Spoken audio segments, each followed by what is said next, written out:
Samantala, kaugnay ng pagurita sa Semana Santa, nag-ikot si Pangulong Aquino para mag-aksyon sa mga terminal ng iba't ibang uri ng transportasyon sa bansa.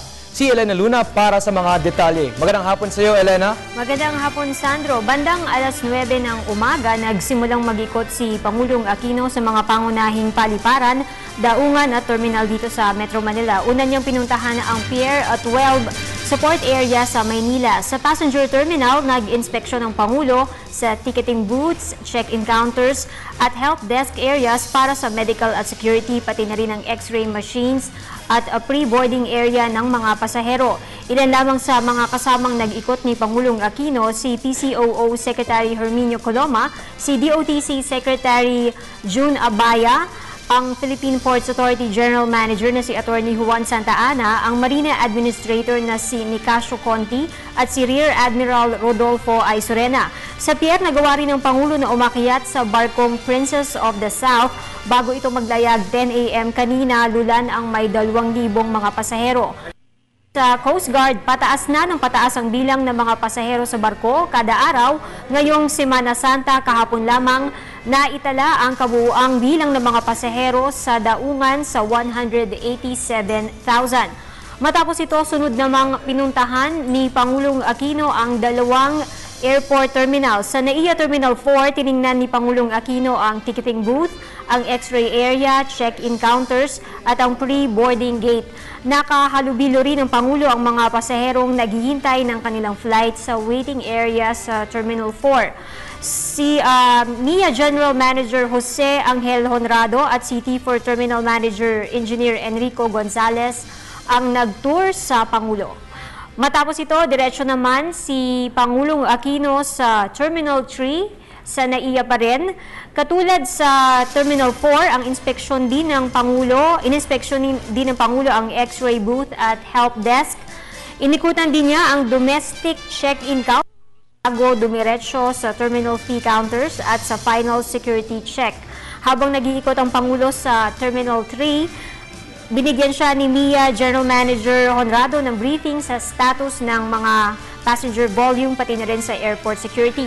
Last stop ni Pangulong Aquino ang Victory Liner Bus Terminal sa Pasay City. Patungong North Luzon ang biyahe ng mga bus dito, kabilang na ang mga lalawigan ng Baguio, Dagupan at Pampanga.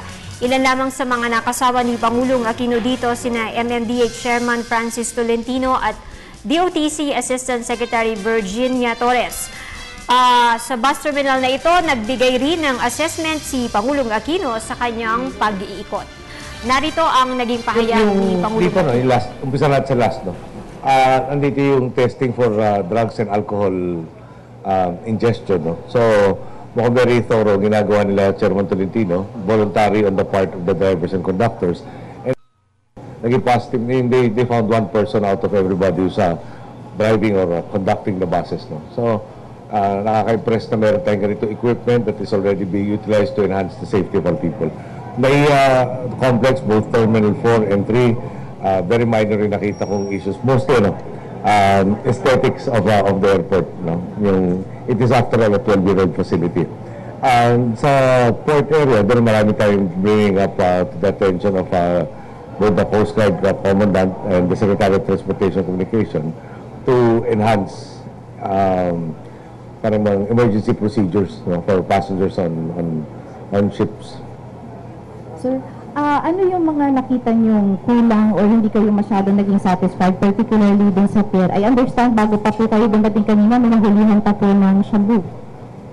Well, yeah, I think that's an achievement. Maraming talagang forum ginagawa nila prevent all of this contraband from getting on board. Doon sa ship itself, things I pointed out, for instance, may mga signs na tells you where you're supposed to go, pero all in English.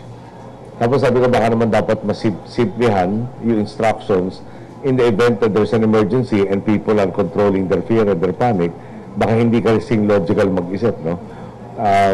And these are being taken care of now by both Marina and by the Coast Guard. Alas 2 ng tanghali natapos ang Pangulo sa inspeksyon. May halos 3 oras ding naglibot si Pangulong Aquino. Mula ng mahalal na presidente, naging tradisyonan ni Pangulong Aquino na gawin ito tuwing Semana Santa. Para sa Telebisyon ng Bayan, ako si Elena Luna.